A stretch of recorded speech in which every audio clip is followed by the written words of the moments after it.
Limang minuto na po makalipas ang ika-6 ng umaga. Bagong balita. China pinalaan ng Pilipinas na maghanda sa posibleng mangyari kung patuloy na manghihibasok sa kanila umunong teritoryo.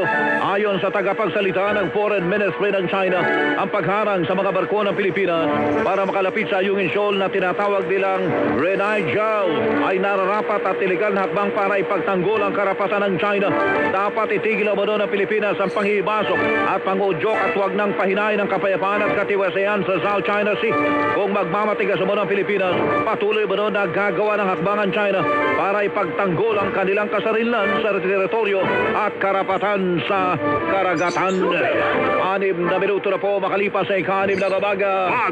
Bagong balita. Isang mangisda nawawala habang 27 iba pa ang nasagip matapos mabangga ng hindi patukoy na barko ang kanilang bangka sa dagat malapit sa Mansalay, Oriental Mindoro kahapon. Sinabi ni Captain Airland Lapitan, Station Commander ng Philippine Coast Guard Oriental Mindoro sa panayam ng Super Radio DZWB na nabangga ang bangkang FB John Maisiel. Bandang alas 7:20 ng umaga.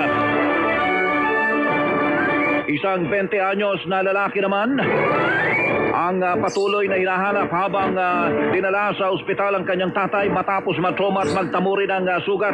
O bandang alas 6:20 ng umaga, inaalam pa kung ano ang barkong nakabangga sa bangkang pangisda at itutuloy ang pagharap sa lalaki ngayong umaga.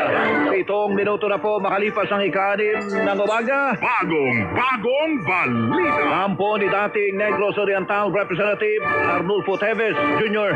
balak na muli maghain ng political asylum sa Timor-Leste.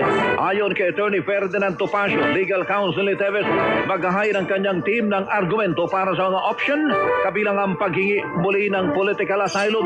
Sa ngayon, balik Pilipinas ng team ng National Bureau of Investigation pero hindi nila kasama si Teves dahil sa verification tungkol sa mga hiling ng Pilipinas at Interpol higil sa kustudiya ni Teves. Sinabi ni Topacio na pinalawig pa ng 15 araw ang detention kay Teves para bigyang daan ang pagdinig sa kaso.